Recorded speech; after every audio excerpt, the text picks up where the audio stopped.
Today we address the stresses our children face, as well as the symptoms and illnesses that can manifest as a result. With that, joining me again is licensed social worker Laura Stamboni, and for the first time, Andrea Rozzi, a social worker at Arlington High School. Welcome. Hi, thanks. Please, actually, just to give us a sense, what do you do in Arlington Public Schools? As a social worker, I work in the guidance department.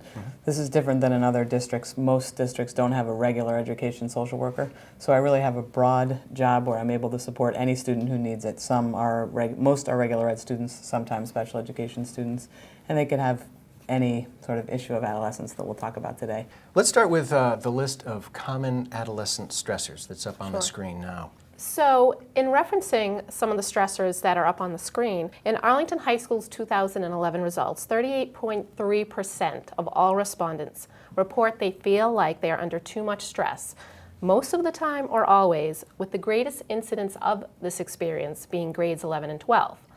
It appears almost twice as many females as males, so 47% feel this way in females compared to 27% of males. And what caused the greatest amount of stress was homework, which is 48.9%.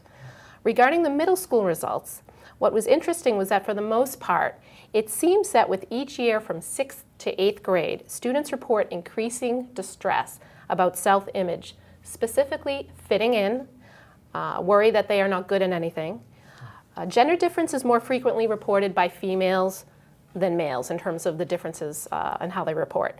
And being under too much stress, with about a quarter of all respondents being under too much stress or pressure most of the time or always, and that's more reported by females than males again, and that the sources of greatest pressures are teachers at 29.5%, themselves 26.1%, and parents 15.5%, which I was surprised by that. I thought parents would be higher on the list. Now you see things differently, probably at the high school, although certainly some similar. But you have a very different milieu than Laura does in her private practice. Andrea, how are you seeing the pressure to excel sort of play out at Arlington Public Schools? Well, I think there's a lot of pressure, like Laura said, on students to sort of think about college and think about the future really early. One of the parts of my role is to coordinate what's called the transitional program, which is a program for students who are behind in their classes and may have been out of school due to an illness, and often it's an emotional struggle like suicidality or depression or an eating disorder, that kind of things. And we're seeing more and more students in our program who are stressed and overwhelmed from taking too many AP classes. It sort of leads to these sort of symptoms. Like Laura said earlier, there's a little bit over 38% of students at the high school report they're stressed all the time.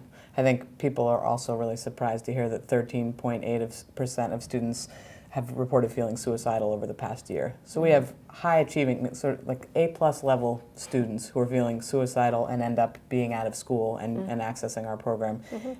It's a really sort of high performing, high functioning teenager who just sort of gradually is falling apart. We end up with seniors who are home in bed and missing lots of parts of the year and accepted to many colleges, good colleges, and just having trouble functioning and risking not graduating, that kind of thing. It's really sad to see.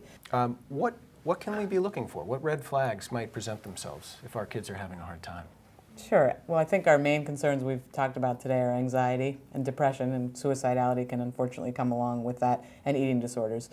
These are huge topics. You can sort of learn more about it online, but the main things I'd be looking out for are sudden change in mood, really erratic, angry behavior, tons of sleeping, lots of weight loss or change in eating patterns, change in friend groups, drop in grades, just any stark change that you haven't seen in your adolescent. I'd talk among the family and seek some help.